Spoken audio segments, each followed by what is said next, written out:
So happy to have you back here, and just in time for Game 4, where Evil Geniuses and Counter Logic Gaming both come off of feel-good wins. So that's got to be nice. What was originally thought to be a battle for the scraps, now both teams come into the day after picking up significant upset wins. Yeah, I mean, they had some very good games. EG, they actually took down FlyQuest, the second-place team, in a big matchup. Jiizuke, once again, popping off. Big Talia play for him. Svenskeren on your screen was on the Pantheon, and they had pretty good combos there roaming around the map. Absolutely, and he goes up against another mid laner that hard carried Pobelter for Counter Logic Gaming. Yeah, Pobelter Syndra. Let me tell you, he had probably the best play of the entire split. The entire year, Elder Dragon comes in for the cool lasers at the perfect time. He flashed over the first Q, dodges the second Q, Zhonya's first dial points. Meanwhile, though, this is a look at Jiizuke and their win earlier as well. This one was some shutdowns, some Zoe play, some LeBlanc play. He's been doing it all. Here's another look at some Zoe burst damage. He's had definitely an up and down split for them. Seems to be reined in though now. Yeah, some of the really big wins for them have been off a big Jiizuke pop-off play. The Zoe, the LeBlanc, the Talia. Definitely going to be an exciting matchup. I have to say, Pobelter, though, coming into CLG, you know, bottom team in the standings in both leagues. He has had such a good and positive attitude. Not only is he playing well, but he's doing so much for, you know, the team atmosphere and the team's direction. I am so excited for that mid lane matchup. It's explosive between these two players. So I hope they get champions that can show us that as well. As we're now into picks and bans, we expect to see Ornn on that ban list consistently and always. Xayah and Yuumi also being banned out here as it's over to Evil Geniuses. When they're on your screen, as he is in once again for Stixxay on the roster. Yeah, CLG have been switching up a lot of parts here. As we talked about, you know, hitting basically a rock bottom. Now they get to mix around, see what's going to work out, you know, who can perform on stage, see what kind of diamonds in the rough they can find for building on for the future. And even though it is technically possible, I believe, still for them to get into playoffs, they have to win pretty much every single game, and they are looking towards the future. Kobe, CLG's first win was against Evil Geniuses. Very true. Yeah, they were able to get that. What was that? All the way back in week 3, first day of week 3. That composition was the Soraka, Jarvan, Syndra, Aphelios, Nautilus. And they have used support top laners for Ruin in 2 of their 3 wins. I like it, but it's going to be a Syndra first. They did show the Janna, though, getting into the minds of Evil Geniuses, but can you do that to the masterminds? Can you do that? I don't think so. Fiddlesticks. Rework coming soon, by the way. Wait, he looks terrifyingly beautiful. And Varus, quick Varus lock in, could be safe for Bang as he just starts off. You can actually see him having quite a bit of say in what's going on right now as he looks back at Irene and Artemis. Yeah, for Irene's like, no. Okay, fine. For me, the next 2 down the list when we're looking at marksman are the Varus, but also the Misfortune. And I would say if you're looking at Bang as a player, I would much rather have him on things like the Varus because he is so good at skill shots. He has been very good at the positioning there for DPS as well. So he can either go lethality Varus, which we did see recently in professional play alongside a Zoe, when you have 2 lines of poke damage of different varying damage types, it can really still be effective. Or it can go the more common on-hit version and do standard Varus. Tahm Kench going to pair right there with him. Keep him safe, obviously. Varus has no dashes of his own. Ashe getting locked in. I like it from Wind. We'll see what he can do on this as an Aphelios yesterday. And maybe the Braum. They get a little Freljord to the bot lane on this one. Oh my god, Evil Geniuses. Look at how they know to work the mind of the crowd. Yeah, farming likes right now. Farming all the likes. There's an Ekko lock in. Oh, I like that a lot. That's going to get some likes from me. I still think Ekko is incredibly strong right now. Multiple regions have top ELO for solo queue as Ekko mains. Both North America, in EU as well. The Dark Harvest, or? Yeah, Dark Harvest is definitely good. Okay. You can go for Electrocute Burst still, but Dark Harvest is so good for team fighting. Obviously, you can pick up multiple iterations of it. Right. And we expect this to be mid lane, although it very well could be jungle Ekko. Even though they nerfed attack speed, jungle Ekko still alive and well. Okay. Razork in EU, mains it, plays it a lot. He's one of the ones at the top of the ladder there. And he's really popularized the Gnasher's Tooth on Ekko because the auto attack's actually extremely strong for Ekko considering the passive.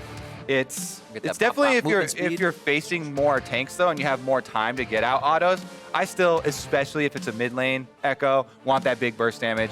You go in, you E1 into Q and you cast Q while you're rolling into proto belting, and then auto attacking after your E2 lands at the same time as your Q, and it's just so hard to deal with for any of these backline carries, particularly Ashe, who has no mobility. Yeah, it's actually pretty easy once you get used to it. It sounds cool when you're like E1, Q, E2, because there's two different. Knight, but C7. It's actually not that hard. The only thing you have to get used to is throwing your Q out while you're tumbling. And then obviously you can do cast your W into Zhonya's for the 3.5 stuff. Yeah. But anyways, the whole point of that ramble is that Ashe is a great target. Syndra is a great target for Ekko. And Yorick is a great target for getting cheers from the crowd. Yes, it is. I like these Warwick's hovers. Is this Stixay love here? Yeah, this is Stixay love. He's shouting out the former CLG starting AD carry who always hovers Warwick. Lee Sin it will be though, and there is the end to the mystery. It is indeed a mid lane Ekko. Ekko mid lane has been counterpicked into Syndra forever. Trying to play, it's an aggressive matchup though. You have to work off of kill pressure. So that's why I like the Lee Sin pairing here, because Lee Sin has so much mobility. You can actually capitalize on a lot of those Ekko plays. Obviously, the most famous one is the attempted Ekko dive, not getting the ultimate back off in time, and Syndra actually getting the kill under the tower. But hopefully that won't be the case for Jiizuke this time around. Pick the Rick. They want the Yorick. I don't think it's going to happen this time, gentlemen. It has happened recently, though. Rowdy bunch. Hope is there, but maybe not today. Final pick here for Counter Logic Gaming, and is going to be the playing top. He is. Yeah, playing top. When you see Gragas and Syndra already locked in, you don't want AP topside. Gangplank, very, very good at helping out in those cross-map plays, obviously, with the ultimate. Can we even get anything through the Yorick wall? I don't know. It's so strong. Fair enough. Yorick into Gangplank. Not a bad idea, by the way. Because you cannot orange out of the Yorick grave circle. Can't. Jayce, though, actually gaining a lot of popularity on live patch because of the increased value for turret plates and melee champions dealing more damage relatively than range champions to turret plates. Jayce can change between both, Riv, so you make your range advantage in lane, you pressure the Gangplank super hard, drop aggro in these side lane brushes, look for your EQs, poke him down, and then once you push him off the turret, you switch to melee, break that sucker down, and cash in either way. You know, there's a lot of players to remember. My brain is kind of telling me Kumo has a sick Jayce. I feel like I remember that from something. It's because when he was on Cloud9 Academy, they subbed him in to the main roster. So they subbed him in, and people are like, all right, he looks really good, but all of Cloud9 are playing around him, and he's playing Jayce over and over. Yeah. But there's a reason it's in your head, Riv. This is Kumo's iconic champion. If you can attach an iconic champion to a player this early in their career, that's the one he's going to get. So let's see it. Kumo Jayce into Ruins GP. Yeah. It's definitely advantage early, and he wants to pressure like we talked about. And we got the mid lane matchup that does at least have aggression from one side. Syndra for Pobelter. We know this is a huge pickup and he can make the plays happen, but can he when Jiizuke is trying to jump in his face all the time and rewind time to do it all over again? This one's going to be a good one. When I heard Jiizuke was coming over to North America, all right, this is the type of champion I want to see him on. Ekko and the Rise are the two most that pop into my head, and hopefully we can see some of those big aggressive plays, because if you talk to Jiizuke in person, he always talks about how, the mid laners here, they don't play to win the lane. They don't take chances. They don't play aggressively. And so I want to see him make those choices, play aggressively, take the chances, and if he has success doing that and playing that way, then he will force change in his opponents. If you play that way and you fail, there's no reason for them to change, though. Yep. Well, there was a reason to pause for the time being. Everybody will stop down. Best time to pause, though, I'd say. Yeah. Is not, unless you were just like ready to go off the fountain, but I'd say this is a good time to pause. Yeah, I think they're looking at their champ select and they're like, wait, weren't we supposed to have a York? I think the last pick was a York. No, just kidding. Okay, never mind. But honestly, yeah, Jiizuke Ekko, I'm actually super hyped for this one. He really made a name for himself, Worlds 2018 with Vitality. Those were the really great Jiizuke years, playing super aggressively, completely changing the dynamics of professional play. That was such a big year. And let's talk, head down to the Tigress, who's standing by with Irene to hear about Evil Geniuses. Well, speaking of that aggression from Jiizuke in 2018, I want to know from you, Irene, how the Ekko pick taps into his strengths. So I think Jiizuke is most famous in EU about Ekko. So I think this seems to pretty for picking Ekko. So it's a good situation. So that's why we pick it and we believe him. And how have you as a team worked around creating less of a coin flip around Jiizuke and try and achieve some more consistency? Yeah, so actually before I think we have some problem with inconsistency, but I think for now I think we seems to much better because even in Scream we don't make some risk play. We just instantly of that. We just play for team play. So I think it's much better as our team. Yeah, well, let's go ahead and see that team play in action. I love it. Just to elaborate a little bit on Jiizuke's Ekko and the famousness, like we were talking about in Champion Select, this has always been a counter pick into Syndra because of the mobility of Ekko, and he plays off of the assassination threat, the kill threat, to go for those trades like you just saw on your screen, to be able to pressure the Syndra and keep the wave pushed in, try and chunk her down.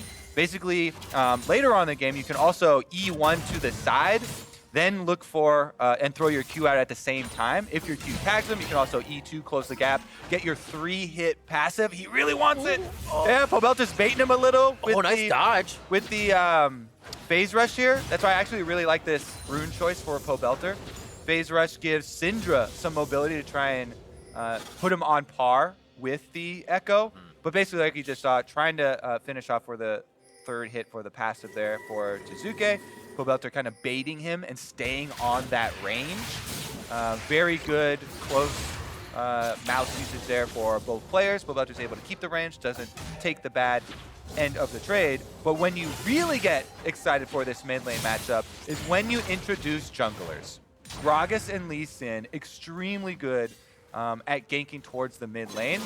Right now, Pobelter doing a good job, has the wave right in front of his turret, so it makes it a little bit difficult for Jiizuke. He cannot play as aggressively. Ekko, melee champion, makes it much more difficult. You don't go for trades unless you're hard committing, and if the Gragas is there, it's a big punish, so he has to play a lot more defensively now, throwing out his Q just to grab the CS, and hovering to the side of the map where he knows his jungler is. Scryer's Bloom does give away Gragas' location. Yeah, they just saw Svenskeren a bit ago on the Hawk shot as well, so they knew he was heading towards bot side. There's a potion advantage towards Pobelter as he pops the last one, going in for auto attacks with Corrupting on. It looks like scuttle for scuttle. It's pretty even around the map to start things off. 25 to 19 on top CS though. That's a difference. Yeah, definitely. top Definitely are different numbers. Great usage from Ruin on the Gangplank passive, by the way. This wasn't on screen for you guys to see, but contrary to what most would think, because dots in our game, usually when you reapply a dot, it just refreshes duration. For Gangplank's passive, Trial by Fire, you can actually, if you hide a barrel and reactivate the passive, you wait for the first activation of Trial by Fire to show up, so you see the fire on your sword. You get your auto attack, it burns them. You can actually stack it if you proc it again, and it doesn't just refresh the duration. You actually get both damages from it, and that can be one of the ways that Gangplank can have early good trades, that plus Grasp, of course, lead to some of the surprising scenarios where people think, oh yeah, barrels are useless early for Gangplank because it takes so long to charge down. If you hide them well, if you auto-attack them to lower the charges yourself, and keep them in good places, they can still be useful early in the game, even before the charge down timer gets to a very effective range. Nice move here by Wiggily, shoving Kumo off the wave, denying CS. Great start to this one. Ruin as well, controlling that top lane. That might pull Svenskeren up towards the top a little bit more, as we saw a fight just happen between him and Wiggily. Go towards Wiggily. So denying jungle now on the side of Evil Geniuses. CLG feels good here in the early game, and it seems like they just play with a lot more comfort. They aren't kind of making plays from behind or trying to push themselves into a dangerous position to make those plays. So it's more going to go your way. Looks like he leaves the tiny ones, and that's going to suck for Svenskeren.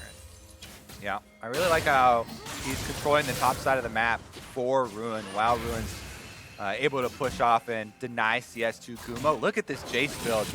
Double Doran's Blades early for Kumo. He's not able to build into lethality early or anything, try and look for extra pressure on Gangplank, extra kill threat. Meanwhile, you see the jungler hovering around that Ekko lane around Jiizuke because, again, so much of it does depend on the threat of the all-ins. And Ekko actually, it's fairly difficult to land your stun by yourself, just in isolation on a Syndra. But if you have some help, Ekko's so sticky with the passive procs. Sheen by first. Ruin's going to feel great in that lane, queuing over and over. Drake first. Cloud into what? What's going to be changing our rift? We'll have an idea after this first one goes down. Hits the barrel on the second connect. And we'll have Ocean or Mountain to change our rift this game. And it's a good pickup by EG to start things off, knowing the top lane's kind of getting pushed in a bit. Put the pressure towards bot, where you have an advantage. Yeah, exactly. I mean, the bot lane recall there for Wind and Smoothie.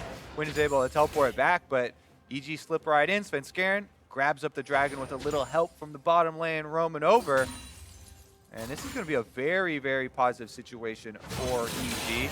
Now that he is 6 as well, Jiizuke, he had immediately used his ultimate previously on that trade. So you can tell no trailing icon there behind Ekko, and Pobelter with the ultimate advantage for now. Maybe CLG look for an opportunity there because Gragas flashing in, locking up an Ekko, and Syndra with the ultimate advantage. Yep. Actually, you can get a kill on Ekko pretty early. So definitely something EG need to protect against, and CLG should look for that offensive opportunity. Wind playing very safe. Smoothie, go clear some wards. I want to stay safe. I don't think they want to push up to a Tahm, Kench, and a Varus at this point anyways. Level 6s are starting to come out, and with Wind at 5, he's got to play very careful. You also have Gangplank ultimate you have to worry about throughout this one as Kumo continues to take those Sheen parlays to the face. Low on mana as he just tries to farm it out. And with a goal difference, 300 towards that top side, but that's Gangplank. Yeah, Ruin's loving it. Yeah. Farm up on the minions, you charge up, wait for your grass proc, and going for your parlay. Attempting the barrel chain there, does not get it. Now he's got his trial by fire, as you can see by the fire on his sword too, but Burning the minion. Burns the minion. Can't get his auto on Kumo because he's staying at range. Out of mana though for Kumo. No corruption potion charges either, so it is not going to get better quick for him. Ooh, they're still going to try to play towards top side here. He's low on mana, but they have pulled the bot lane up. We see Bang already coming over. And it's not going to be Jiizuke helping out on this one. He's pretty far away.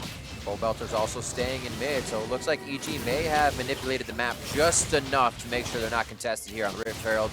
Very nice move, especially with Kumo being down so early. Yep, better coordination here from EG. And even though you look at both these AD carries and you say, all right, the level 6s mean that Ashe and Varus can both start fights. They can both CC with their ultimates.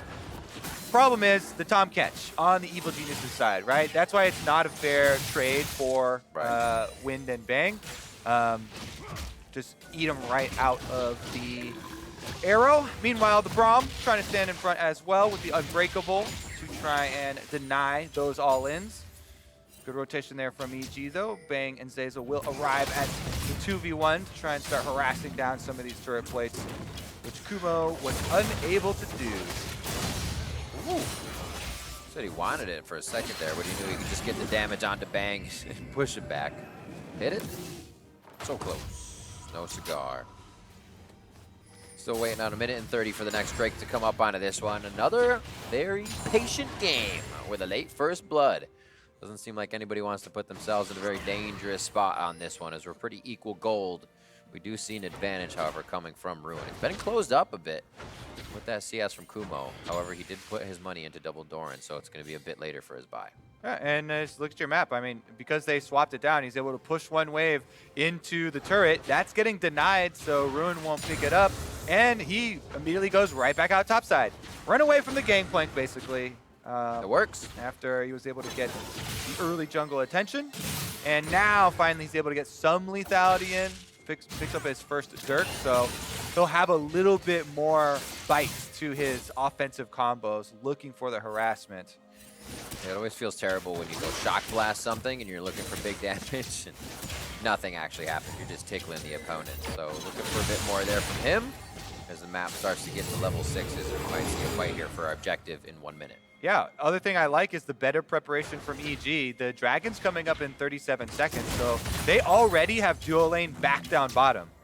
Meanwhile, CLG are in their awkward swap right now. They're sending Syndra top because Pobelter does have teleport as well. So even though they're dropping a few more minions on the towers to these pushes, they're trying to get it in a spot where they don't immediately concede Dragon due to their duo lane being top side and not having a teleport up there. Pobelter is the one who's going to take that up. Says, I will hold it against the Kumo. Make sure that they don't get another uncontested objective. Here we go, though. Depending on how that happens, you might see Pobelter get a solo kill if he can get Kumo far enough under his turret. Kumo's not going for anything aggressive, though, down to the river, actually, so he can meet EG and gather with the team here towards the mid lane. It looks like we might get our first kill just around 12 minutes as Infernal Drake looks to be contested.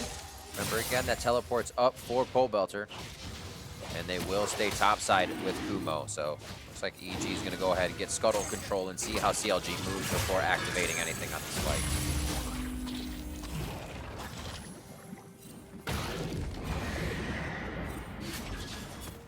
Big activation here with the Rift Herald. They will be able to get the blades. They're not starting up the Dragon during it and just going to continue to pressure away. Bang trying to farm up a bunch of extra money, and CLG are forced to go that long way around to try and answer because of the extra vision from Evil Geniuses.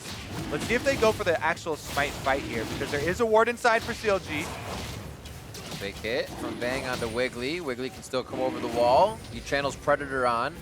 Just try to deter Evil Geniuses off the Drake. Arrow misses wide. Big. And Jiizuke is going to try to hit the back line. CLG is going to be pincered in this one, but do they have the flank as well from the Tri-Brush? A very scattered fight. That's going to be the Drake going over to Svenskeren. He takes Unleashed Power and he dodges the scatter, but it's going to be the kill coming in from Wiggily in the jungle. We're now 1-for-1 on this fight as wind has gone down and the mountains will rise as the fight continues. A double kill for Kumo, who has held his breath all lane for this fight to happen. Yeah, Kumo's cashing in, Riz. Man. 2 kills and a bounty now on that Jayce. Meanwhile, Svenskeren kept his eyes on the Dragon, and with the extra damage that was coming through with the Gangplank ultimate, it burns down low enough for a Sonic Wave. Smite Q comes in. Evil Geniuses get the Dragon. They get the extra kills. They also burned more flashes, forcing CLG all to flash out of the back of that Dragon pit. So all going according to the evil plan. Super split on that one, back and forth. I'd love to see it again because it was so hard to even see who would have the right positioning. You have a Gragas barrel that could have come in really well orchestrated in the end by EG, and they gain a bit more gold on that mid lane turret. Bot still being pushed by Kumo as he's ready and waiting with a minion wave. Should be able to drop at least one more plate if Ruin doesn't get there in time.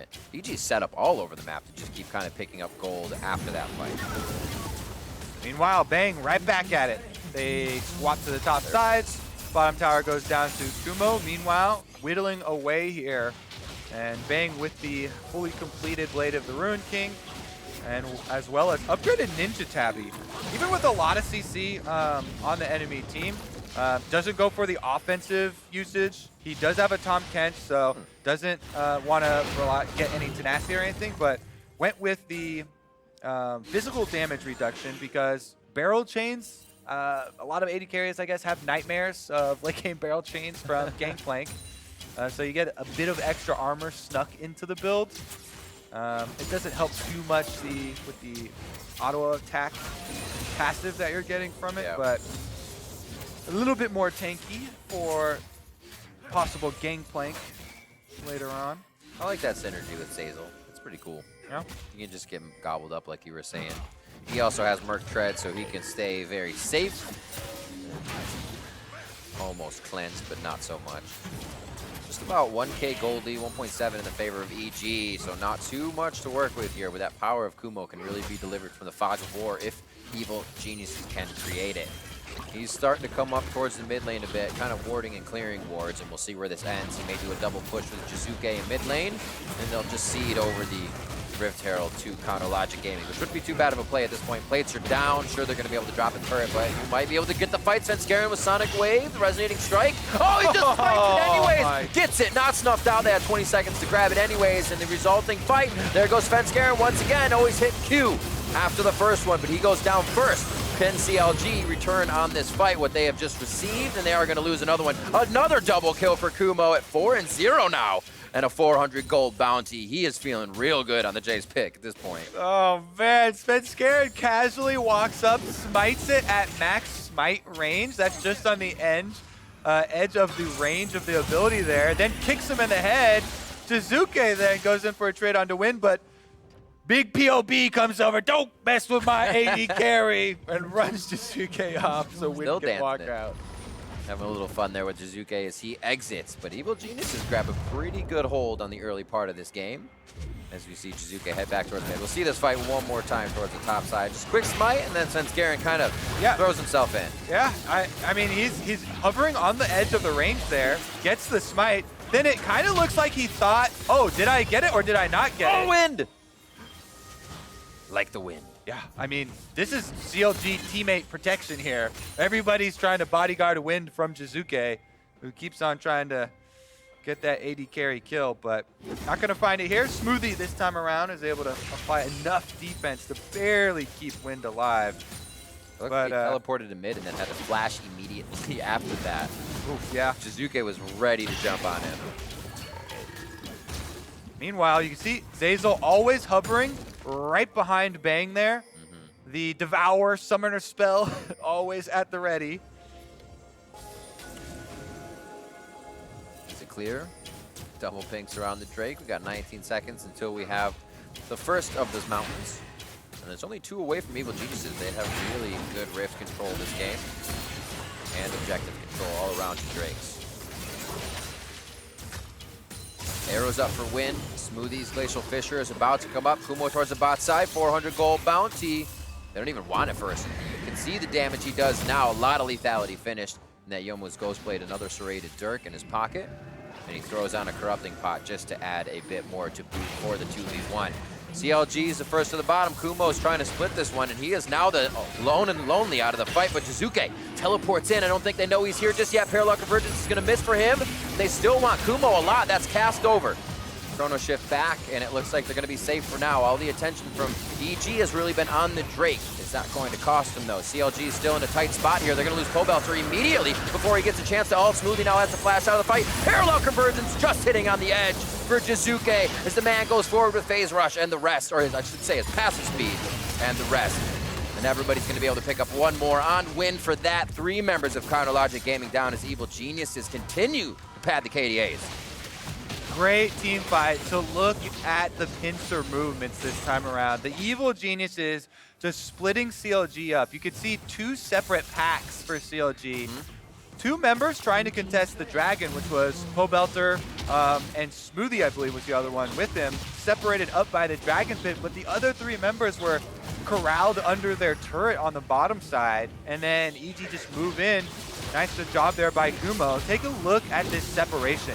It is Smoothie up there with him. It's these 2. The rest of the team is under, so Kumo just said, yo, you're sandwiched in between me and the rest of my team. So not only do the Evil Geniuses take the Dragon, they also take the kills and run CLG back to base. Wind, nobody around to protect him because both of his previous protectors, Riv, Pobelter and Smoothie, had been killed. So nobody's around to help him out, and he goes down to Jiizuke in the 3rd attempt.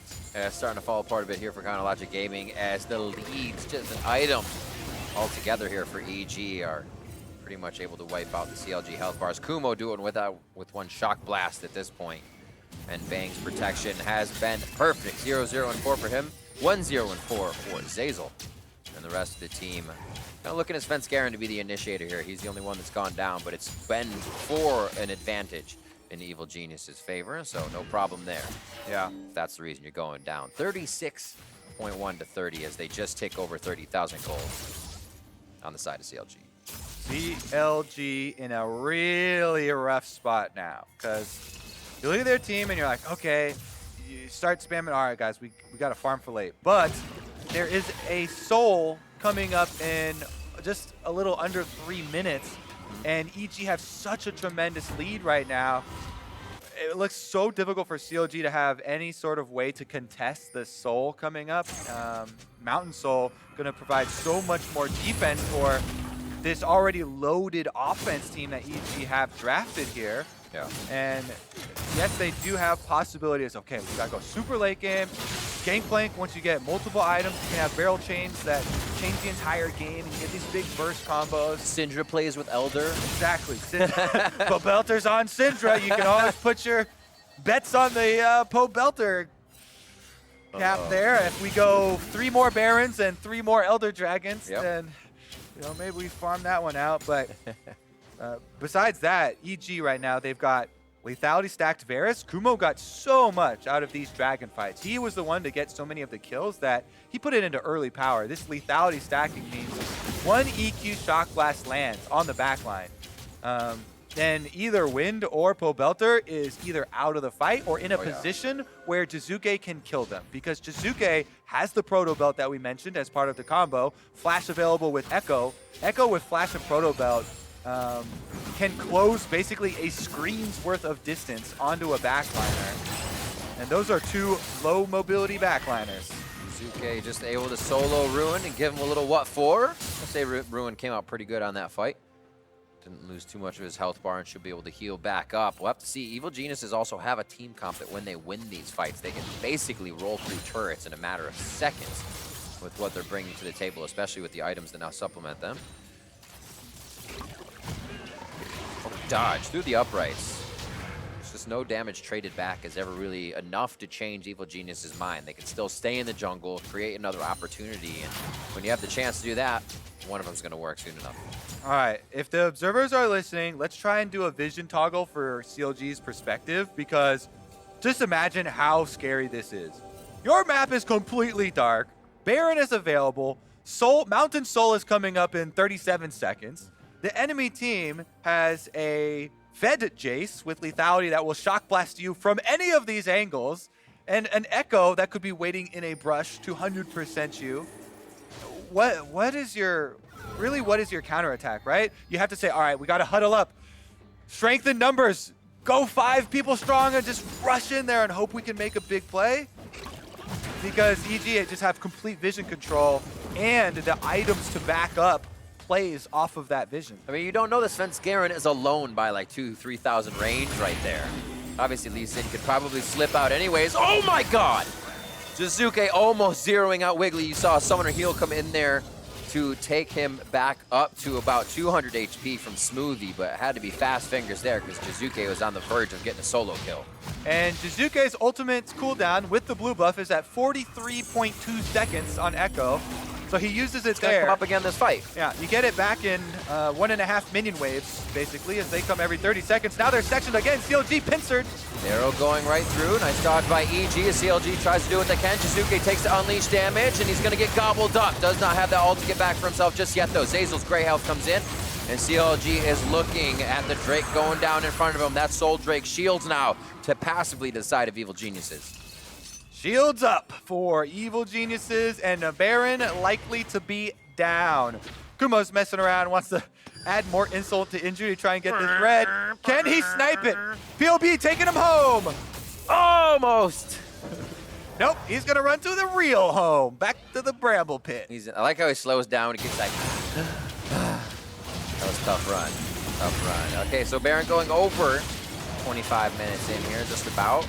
To the side of EG, great control into that, 5.5 minutes on to Elder, so let's see what they can get before all that happens. Bang just free walking in. He's like, I'm gonna go clear this ward alone since all their vision encroaches up to CLG's base at this point. So there's really nowhere that isn't safe for EG. Yeah, Bang on the green chroma of the Varus skin. I believe that's the lead partner program chroma. They're almost all green. Trying to shout out the stream there. Ashe arrow goes through Evil Geniuses, and so does Jiizuke here. He's able to come from the bottom side, finish off the kill onto the enemy jungler, and even though his ult's not back up, Zeyzal's there and is able to devour him in melee range. They walk back out, Mountain Dragon goes down, they immediately get their shields and walk right over to Baron. So top lane's pushed by Pobelter. He can come to help the team now. A little bit of breathing room in one lane. So they can go between mid and bottom. This does actually help quite a bit, so you don't have to be spread as thin when you defend on the side of CLG. 8-2 here, so it's not that scrappy of a game. It's just the fights are always going in favor of EG, and now can CLG make this happen? Rangers focus on to Zeyzal, but it's going to be a tanky one in the front. Oh, Kumo into the middle as he dives in, but it's scary when you go hammer form right away, and a lot of members dropping on both sides, but EG again comes out on top of the fight. Abyssal Voyage into the base to find where Ruin could go. No, they go back to mid lane to pull the minions up. Heady plays coming in from Zeyzal and the team, as Jiizuke is just going to dance it out with Ruin here. Red Rover, send Ruin right over. Jiizuke goes in for the tower dive. Oh, kill secure. How many has he got now? Kumo racking them up there on the Jayce. Finds one more. Legendary for Kumo on his signature pick, and that's going to be it. Baron buff for EG. Rolling through the base like there's no tomorrow. Yeah, these games are going fast in the back half of the day, and we're going to see EG trying to top that one previously by Golden Guardians versus Dignitas. They are inside the base, 13-3, and it looks like CLG is going to try to get midways pushed out with a little bit of vision here, but they only have so far to go. Now, Riv, so much has been talked, all split about how close all of the teams in the middle of the standings for the LCS here. Yeah. But with a 2-0 weekend here for Evil Geniuses, moving up to 7 wins for themselves, they are really starting to create some separation between them and the rest of the pack. Yeah. And this is the time where a lot of the teams have made their roster swaps. They've made their gambles, their bets to try and snag wins here right before we close in on the last few weeks. This is the perfect time to make your push. And right now, we'll take another look at the initiation on Svenskeren, who was saved by Zeyzal there. Devour, pretty big once again. Zeyzal with the stone plate means that he's not really a viable target either on Tahm Kench. And then finally, once the DPS arrives, Jiizuke as well as Kumo rips them apart. Bang just firing away on the Varus the entire time. And they've returned to finish the job. Let's see what they can get. EG remembered. They said, we will not be another win for you, CLG. We may have been your first, but that was the last you'll get from us as Evil Geniuses starts to take the last inhibitor inside CLG's base. See if they can get the Nexus turrets here. Cask is just going to be to delay. That means that CLG doesn't have much to fight with, though, but you're going for broke at this point, and you're trying to play all of your cards. Just hopefully it's the right play. Jiizuke now going towards the bot side of the map as you see him dive off to bring in that last minion wave that may just be too much for CLG. All right, one turret left, CLG. Oh, he's going to teleport back in. It would be He's out of here. Completely counter logic for them to be able to defend this. Hint, hint. Much needed win. Evil Geniuses have a tough schedule coming up after these. And I don't think it's going to happen for CLG this time. The Nexus is open, it's down below half HP, and EG's just trying to pad the stats to get the last bit of HP out of it. Who's gonna put that last chunk of change from the Nexus in their pocket? Looks like it's Jiizuke taking that one with a smile on his face as EG takes the win. Yeah, he even got his ultimate off. Yeah, in between the Nexus exploding, maybe it was a minion hit, but he gets his last auto, uses his ult for the freeze frame there, doesn't die in the end. Happy to see the smile on his face, you know, back on one of his signature picks. And yeah, well done here from EG, starting to create some separation for themselves, trying to create a buffer so they can breathe a bit easier looking at playoffs. And we do see a more controlled Jiizuke once again. Just look at this, handshakes everywhere.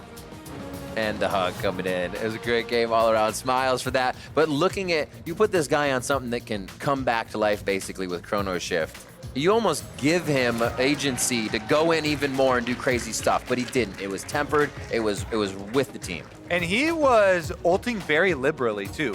You never would see him get low and get into one of these dicey situations where he can get Syndra stunned or locked up for any reason. He would always throw out just the first combo and then immediately ult back. Very, very safe, staying at high health. The only maybe dicey one was that Dragon Pit where he knew Zeyzal's right there with the Devour and saves him. He goes right in. So these wins, as we were saying, count. You're looking at Liquid next week, Dignitas, Cloud9, and Immortals for EG's following game. So all of these ones are a must for the team. When we come back, the Tigers will talk to Jiizuke about that much-needed win.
Hey everyone, LeTigris here with Jiizuke after their first 2-0 of the entire split.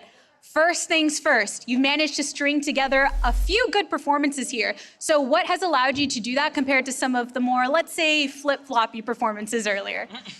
I guess I just adapted to the any playstyle and I know better which angle I should go for and when should I play aggressive and when should I not. Just like the comparison I can make is like I'm going aggro against someone that doesn't want to play aggro, or like they're just playing over safe. So I'm just throwing myself into them. So instead now I'm just taking good chances and like 100% chances, and I'm failing maybe 5% of the time. So it's okay. You're a very clear win condition for the team. How are your teammates playing around that to facilitate you to have this aggressive play? I think I'm really thankful for my teammates because they're like really focused on macro and how to play the game correctly. So when I'm ahead, they allow me to play my style way more. And I think that's something that was not happening before, just because we didn't have insane scenery, just a team. So like, yeah, there is this guy that's playing full fucking aggro, and then there is like the other four, we should play slow. So now he's way better, and I think he's showing with the weeks that we're playing better for like now 2 weeks by now. That word, style, you've worked to find that for the team. How would you describe EG's style right now? I think our macro is insane when we put it off, and we figured out our drafting as well. And I think we are just a mix. We have good laners, we have insane jungler, and I'm crazy, so that's our style, I guess. With your next opponent being Team Liquid, also fighting for a playoff spot, how do you feel that craziness is going to fare against them? Yeah, I think we're playing against ourselves. If we play good, then we're going to win. If we play bad, then our draft is bad, then we're going to lose. That's it. Good, bad, all right. Well, we're going to get one of those in their next game during the next week. But to break down this previous game, let's send it over to the State Farm analyst desk. Thank you, Latigris. I get it. I'm not gonna be able to get through this segment. And welcome, just a little something. Okay. Welcome, Power of Evil, to the greatest segment of the day, the post game for EG's victory here, with Crumbs being the loser of our weekly wager. This is what it looks like the CLG hand. This is Crumbs at the dentist. Yeah. This is how he gets those pearly whites. Look at that, man. You got a nice set there. So, I'm in pain. Are you really? Is it that bad? After a while. After a little bit? Yeah. Talk to me about this draft, Crumbs. Who?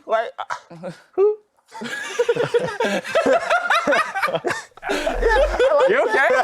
There's some letters I just can't reach. So. Yeah. What were you trying to say, Ekko or GP or? Oh, now I see it. Yeah. I thought it was okay. I like what CLG is doing. Okay. Sir. Price. Oh, wow. Those are some powerful lips you got there, my friend. This is crazy. Right, we got another clean one. Let's get another one in here. Let's get another one in here. Look, you can't quit. You realize Daniel's dealt with this all day. You didn't last more than 2 minutes.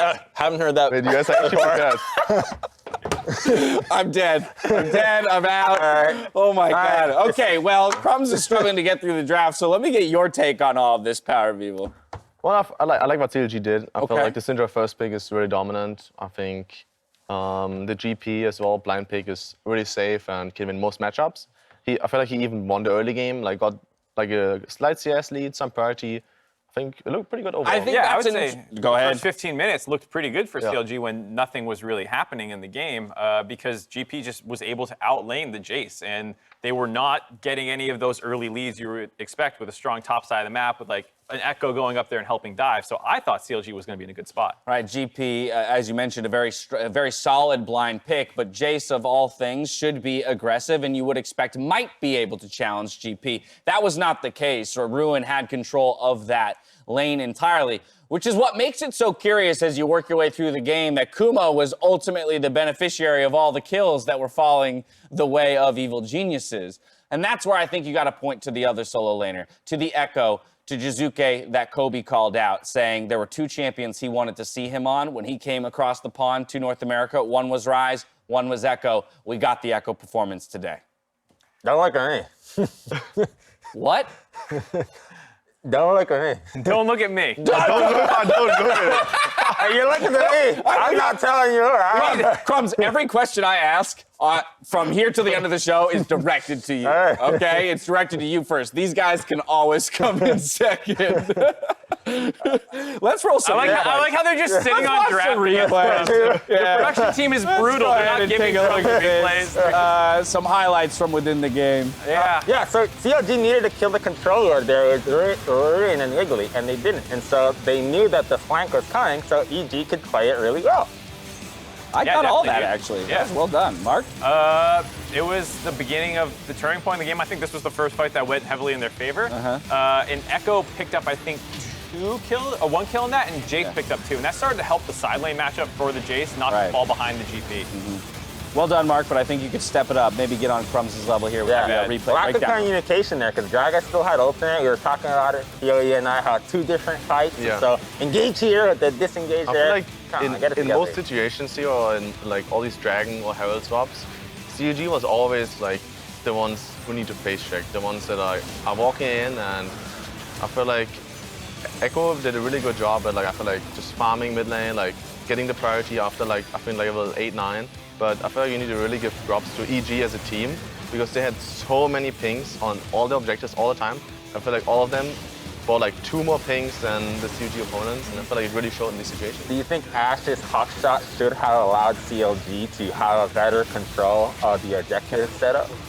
I definitely think I was missing a little bit some of the Ashe arrows and gauges. I feel like I didn't see one in this game. It was more. There was one. I don't think you're right. I don't. I feel like it was mostly Wiggily pulling the trigger. I think Gragas can easily pull the trigger, but it normally helps to have that like maybe the Ashe arrow fly in first, then you drop the ultimate, get him in as knockback, so the Gragas don't need to full commit, and you can actually just pick up one target. I feel like. Yeah, and it's important too against TK to force the Devour on somebody, so then you're then getting the second engage. And if you miss your first one, the Tahm Kench is just like, okay, bye arrow, and then he never has to devour that person. Taking a look at some stellar stats here for the 2 solo laners of Evil Geniuses. It's good to see them perform. A lot of the questions coming into the split was about how both Jiizuke and Kumo would ultimately step up to these roles with, you know, big names like Svenskeren and Zeyzal behind them to maybe do a little bit more of the macro and the shot calling. And I think this, to me, felt like one of the most Evil Genius, you know, style games that I would have expected to see prior to week 1. Like, this is how I imagine they play. This whole week, I think, is really what they were trying to go for when they made the roster. Apparently, Twitch chat has. You have so many nicknames. Yeah, this is a good one. This is a good one. You want to give it to him? Gums. Nice. Smarts, dumbs, the prophet, and gums. Yeah. We got it all, baby. Whatever. I love my job so much. Oh, thank you all so much for letting me do this. I did want to ask you, Power of Evil, as we kind of narrow in towards the end of this split, I'm curious about how you think Cloud9's dominance has affected the way all of the remainder of the teams in the LCS have approached playing the game. Do you feel like the LCS largely is pushing to play the way that C9 is because they're the ones dominating, or not? Are people looking for different ways of winning to ultimately unseat Cloud9? Well, I think right now, most of the teams are still trying to catch up to Cloud9. I feel like they were just the best team who did the Herald swaps all the time. They knew when to swap. They knew when to not swap for it instantly, like just go for dragons. I feel like they were just really smart about what to do, and I feel like most of the teams are trying to catch up. I feel like they're slowly catching up. I think C9 is still definitely like first place by far, but it's getting more closer. Yeah, well, we're looking at teams like you and TSM to be the challengers. What would you say is FlyQuest's greatest strength on the Rift right now? I feel like we are really good at team fighting, and we are really good at like little skirmishes. I feel like even today, TSM did the Herald swap better than us. They were on the Herald again. We needed to face check them, and they had a 2-0 really at that time, and we actually managed to get them off the Herald and get it for ourselves. It's obviously still not ideal. Like, we still need to get better at doing the Herald swaps ourselves and like be there first. But I don't know, we had so many situations that we come late, and like, I remember like some of the Rumble games I had, and then we like 4v5ing them at Herald. So I feel like we're a really good team at like skirmishing. C9 did suffer their first loss this weekend. Do you feel like the separation is closing, or rather like between C9 and the rest, or is it more like now it's C9, FlyQuest, and TSM, and then a larger gap? Does that make sense? Well, I definitely think TSM is really strong. They have some weaknesses, but they have a lot of strengths too. So you need to like not underestimate them. I think they won against us this time. Last time I think we won, but both games are really close. Like the last time we won against them, it was really close. So definitely I feel like it's C9. Then I feel like it's like TSM, us, and even EG is coming now up the ladder. Absolutely. And speaking of which, I will return to this game because I got the stat for you. You called out the pink wards purchased by EG as compared to CLG, 42 to 29. So 13 more pink wards purchased by EG. To me, that's incredible to kind of understand, again, just to understand what you as a pro player are looking for in games. And to call that out without even having known the statistic, you had the sense, or at least the awareness to gather that. And it's good to keep in mind that like normally, like obviously the winning team can more afford to buy pink wards, but I feel like the losing team needs to buy more, or like it needs to stay like even in the pink wards, because that's how you come back. Like you stand on a pink ward, you like fight for the pink ward's vision, and if you're winning, your pink ward shouldn't be dying. Yeah, so you could technically sit on them the whole game, but for the defending team, you got to keep reestablishing. Keep buying them, keep fighting for your vision and your jungle, keep engaging. And CLG did it a little bit, but I feel like they could have bought more and like maybe like played around the vision a little more. Final point here? Oh, I was going to say, if you actually do check the stats, losing teams often have more wards purchased and placed. It's just you keep losing them. All right, well, EG stifling the vision game there to get a win over CLG. Most assists of the day, they go to a longtime veteran with a layup or a rookie who came in the clutch. But today's winner of assist of the day is arguably the most underrated ally on the Rift, the Minion. Some days, buddies in lane helped him secure first blood, which would eventually snowball 100 Thieves for the rest of the match. Yeah, I mean, we broke this one down as close as we could. It was basically played perfectly by SOAS. He just didn't have as many minions helping him out. That was the big difference. We did. We went into off camera. We went into pro view from multiple angles, looking to see if either of the players in that 1v1 could have played it much differently. And we identified that there really wasn't anything else SOAS could have done to have come out on top. There were a couple ideas floated out around like, flashing the third Q. There's about not getting hit by Qs earlier. Yeah, you just have to not be down to 200 health when the fight starts. But either way, those minions coming in clutch with the final auto to secure the first blood that would snowball someday and the rest of 100 Thieves to victory. If we take a look at the standings, we see that TSM's 2-0 week has put them in a tie for second alongside FlyQuest. While 100 Thieves, they promote up to fourth place with a tie between Golden Guardians, Team Liquid, and Immortals in fifth. Let's go ahead and get a reminder, though, of how the predictions played out. We obviously know that one of them didn't go in Crumbs' favor because he's the one sporting the stretched mouth, as well as that first one. So, Mark, an incredibly solid day, brings you up to the lead now over the Prophet himself. I always finish strong. Yeah, I never. Is that your I looked like crap for 6 weeks, and then I looked decent by the end. Yeah, woo! No, is that your I'm first Team Liquid. four wins in a...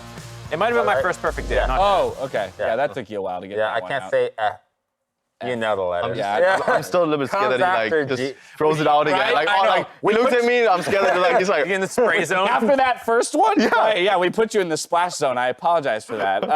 The week is not done yet, though. We return tomorrow with another iteration of Monday Night League. Team Liquid, they aim to recover their week as they face off against the Mortals. Then the Golden Guardians will try to kick Cloud9 while they're down and finish the week 2-0. After all the games are done, Riv and Obvly will host Bud Light League Lounge alongside Niski and Licorice as they kick back and wrap up the week with a couple of buds. Taking a look at those games tomorrow, I think it's obvious that we have to look at the Cloud9 game. Since they have just suffered their first loss, the real question is, how do they bounce back from it? I think they should rightfully walk in confident as they were before. But the question is, will the players themselves? I got a glimpse of Crumbs, and I'm so glad none of you saw what I just saw. Oh, Lord. Just take it out, man. Oh, Lord. No one, you've already been more I committed. appreciate the commitment to the You were pit, more my committed than friend, I thought you were going to be already. But we release you. We release you. Let's talk about that Cloud9 game tomorrow. I think it should be fine for Cloud9. That was a really tough game versus TSM. It's one where, like, finally someone out-battled you. Yeah. It might feel worse in some ways than if, like, oh, we inted, you know, and, like, we threw the game ourselves. But I think that forces them to actually confront why they lost more than just being able to shrug it off as, like, oh, we messed up tower dives. Like, no, you got outplayed, and you actually need to look at what you could have done better. Did you have an opportunity to see that Cloud9 loss play? Yeah, I saw it, and I felt like TSM had a really good draft. They like drafted champions that they were winning on all the time. They had Desire Rakan. I think they had 4 wins before. Yeah. So I felt like they had a really strong draft going against C9, and it's like really team fighty too. So they can take these battles and they can take these team fights. Do you think that that's the only way a C9 loss kind of comes to fruition, is in a crazy hectic game like it was? There were a lot of fights. They were really throwing punches. Well, I feel like the first one was, I feel like that they got the Herald was a big thing. I feel like most teams that lose against C9, they just lose the Herald and they hard snowball it really fast. And I think the other one is that like C9 is really taking like nearly every fight they can, right? Yeah. So like I think you saw like this one tower dive top where like the Shen is alone, they're like 4-manning trying to tower dive, and they actually just take that fight. Like I feel like most teams would have either sent Shen to like back off from the turret, or like would have just let him die and like try to go on the other side. But C9 just took that fight and they actually won out in the end, where like the Shen TP's back in. That was actually the first. That was the first blood. It was a 2-for-1. TSM got the Yeah. first kill, and then C9 takes an undermanned fight and still comes out on top. So like you need to be really scared, or like not scared, but like you need to be really ready. I feel like more ready is the word, to fight them whenever you want, because they will take probably 5s too. All right, well, that's a tall order for Golden Guardians. Huhi in the lineup. He did get the victory today. We'll see if they can carry that momentum through till tomorrow. If you need more league action, go ahead and stay tuned for the Academy Showcase going live right after the break. That is going to do it for us here, though, on the analyst desk. Thank you so much, Power Vival. As always, it's been a pleasure. Now for myself, the casters, the entire live broadcast crew, thank you for watching. The LCS Academy is coming up next.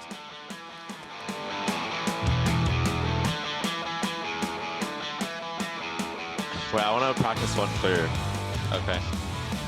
Did practice Eating jungle practice the clear, yeah. And CLG is going to be pincered in this one, but do they have the flank as well from the Tri-Brush? A very scattered fight. That's going to be the Drake going over to Svenskeren. He takes Unleashed Power and he dodges the scatter, but it's going to be the kill coming in from Wiggily in the jungle. There goes Svenskeren once again, always hit Q after the first one, but he goes down first.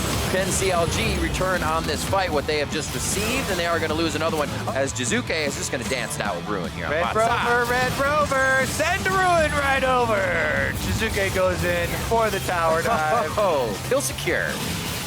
Okay, don't let me die. I got you, Bang. No, Ashe. Minjin, I'm dying. Minjin. Go work.